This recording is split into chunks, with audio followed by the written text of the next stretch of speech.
राम राम जी। सारा बहन राम राम। घनी घनी राम राम। मोकली मोकली राम राम। खूब सारी राम राम। तो भाईडो तैयारी क्या चल रही है? जोर की चल रही है? कौन चल रही? चलो तैयारी में 10% और जोड़ ले। आप पढ़ लेवा तो आगे बढ़ो। रामनरेश त्रिपाठी के खंड काव्यों के नाम बताइए। खंड काव्यों जिनमें खंड जीवन पर प्रकाश डाला जाता है। तो खंड काव्य कौन कौन से हैं? मिलन, पथिक और सोपन। ए तीनों का तीनों रामनरेश त्रिपाठी जी का खंड काव्य है। मल मिलन, पथिक और सोपन तीनों खंड काव्य ही याद कर ले जो।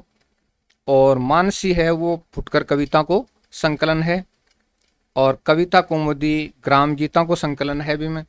कविता कौमुदी में बड़ो ग्रंथ है जी। रामनरेश त्रिपाठी की कौन सी रचना में ग्राम गीतों का संकलन है? आएगी ना बात। तो भाई कविता कौमुदी में है। यानी गांव जका गीत गाया जाए ही बा गीता को गांव गांव घूम रहे, घरा घरा के पिछवाड़े बैठ रहे संकलन करो।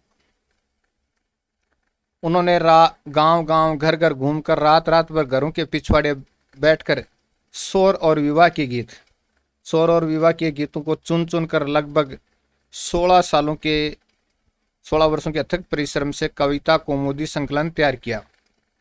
16 साल लगातार मेहनत करी जना को कविता कौमुदी संकलन तैयार हो, जिसके 8 भाग उन्होंने 1917 से लेकर 1933 तक प्रकाशित करे। जिसके कितने भाग हैं? 8 भाग हैं। तो 1917 लेकर 1933 तक के प्रकाशित किए। देखो मेहनत करवा भी बाकी कौन छोटी सा है। और अब देखो एक बहुत बड़ी उपलब्धि आकी। हे प्रभु आनंद दाता ज्ञान हमको दीजिए। ये प्रार्थना तो आपने सुनी होगी भाई। आप प्रार्थना तो हर स्कूल में बोली जाए है। हे प्रभु आनंददाता ज्ञान हमको दीजिए। आजकल बोली जाए या नहीं बोली जाए, बाकी हमारे टाइम में तो बोली जाती। तो प्रेरणादायक गीत के रचयिता गीत हो, रचयिता रामनरेश त्रिपाठी हैं।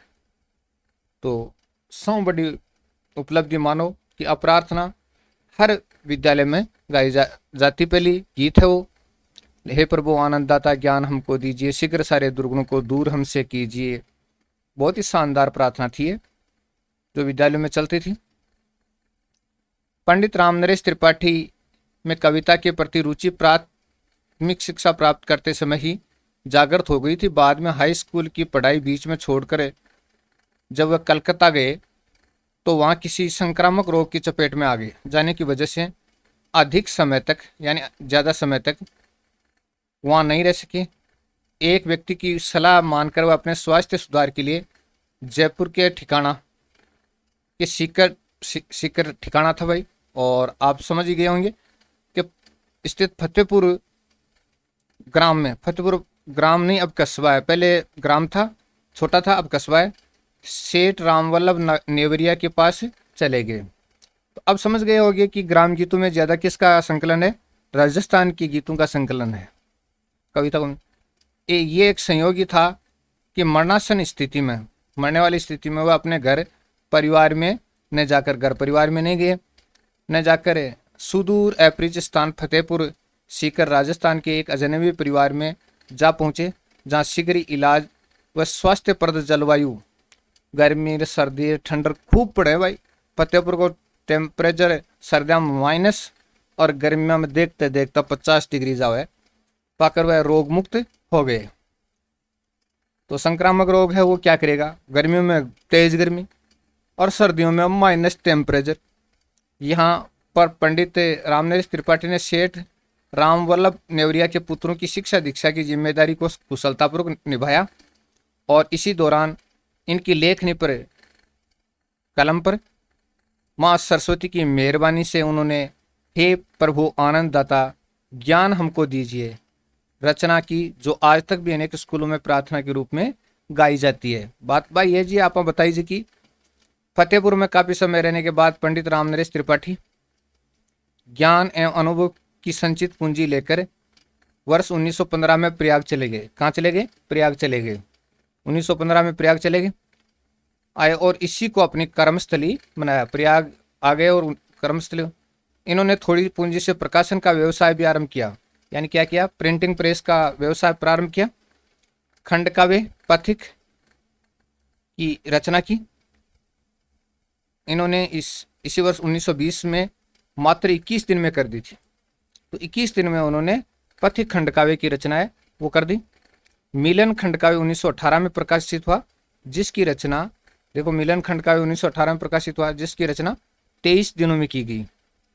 और सौपन खंड काव्य 1929 में प्रकाशित हुआ, जो 15 दिनों में रचित है। अब देखो कितनी प्रतिभा थी कि सौपन को 15 दिनों में लिख दिया गया और मिलन को उन्होंने कितने दिनों में लिख दिया, 23 दिनों में, और इसके अलावा पथ्य को 21 दिन में पूरा किया। तीनों खंड काव्य, एक को 21 दिन में और एक को 23 दिन में और एक को 15 दिनों में। रामनरेश त्रिपाठी द्वारा विरचित मुक्तक काव्य रचनाओं के नाम बताइए। मुक्तक काव्य रचना भाई, मारवाड़ी मनोरंजन शतक, मारवाड़ी मनोरंजन। तो मारवाड़ में मनोरंजन कैसा होता है भाई, मारवाड़। आर्य संगीत शतक, आर्य संगीत शतक। कविता विनोद, और क्या होम रूल लोगे, और मानसी। ये इनकी रचनाओं की देखिएगा। मारवाड़ी मनोरंजन, तो ये तो फतेहपुर प्रवास के दौरान इन्होंने लिखा। भाई फतेहपुर हमसे ज़्यादा कोई दूर नहीं है, सीकर जिले का ही और सीकर जिले में ही फतेहपुर है, अच्छी तरह से जानते हैं। आर्य संगीत शतक, कविता विनोद, क्या होम रूल लोगे, मानसी। रामनरेश त्रिपाठी द्वारा रचित प्रमुख कहानियों के नाम बताए। तो कहानी भी लिखी इन्होंने। तर्कस, आंख मुंह देखी कहानियां, सपनों के चित्र, नक्शिक, उन बच्चों का क्या हुआ। कि तर्कस, आंख मुंह देखी कहानियां, सपनों के चित्र, नक्शिक और उन बच्चों का क्या हुआ। रामनरेश त्रिपाठी द्वारा विरचित उपन्यासों के नाम बताइए। तो भाई उपन्यासों का नाम देखो, वीरांगना 1911 में लिखा, वीरबाला 1911 में, मारवाड़ी और पिशाचिनी और लक्ष्मी 1924 में। तो अभी फतेहपुर में लिखी गई, अभी फतेहपुर में लिखी गई, और अभी फतेहपुर में, 3 फतेहपुर में लिखी गई और बाकी प्रयाग में लिखी गई। रामनरेश त्रिपाठी के नाट्य रचनाओं के नाम बताइए। जयंत 1934 में, प्रेमलोक 1934 में, वफाती चाचा और अजनबी और पैसा, परमेश्वर और बापू और कन्या का तपोवन और सुभद्रा 1924। रामनरेश त्रिपाठी के व्यंग्य संग्रहों के नाम बताइए। तो दिमागी अय्यासी और सपनों के चित्र, यहाँ का 2 व्यंग्य संग्रह चित्र है, दिमागी अय्यासी और सपनों के चित्र। अनुवाद रचनाएं, रामनरेश त्रिपाठी की अनुदित रचनाओं के नाम बताए जिनका अनुवाद किया। इतना तो जानो, गुजराती से अनुवाद किया। कौन जानता है, गुजराती नाटक का अनुवाद किया। तो ये देखिएगा, तुम तोप और मैं लाठी, तुम रामचरित मानस निर्मल, मैं रामनरेश त्रिपाठी। रामनरेश त्रिपाठी के लिए यह कथन किसने कहा था, बेड बनारसी ने कहा था। बेड बनारसी प्रयोग कि तुम तोप और मल्लाठी, तुम रामचरित मानस निर्मल, मैं रामनरेश त्रिपाठी। रामनरेश त्रिपाठी का देहावसान कब हुआ, देहावसान कब हुआ, सन 1962 में। सन 1962 में इनका देहावसान हुआ। तो प्रश्न पढ़ लो जी, त्रिलोचन का मूल नाम क्या था, वासुदेव सिंह था। वासुदेव सिंह त्रिलोचन को मूल नाम हो। तो दोस्तों वीडियो कैसा लगा भाई, चोखो लागे जना तो कमेंट भी कर दिया करो और लाइक भी कर दो और सब्सक्राइब तो कर दो ही कर दो। बहुत तकड़ा सब्सक्राइब है अपना। बात अगले वीडियो में बताऊंगा कत्ता सब्सक्राइब है।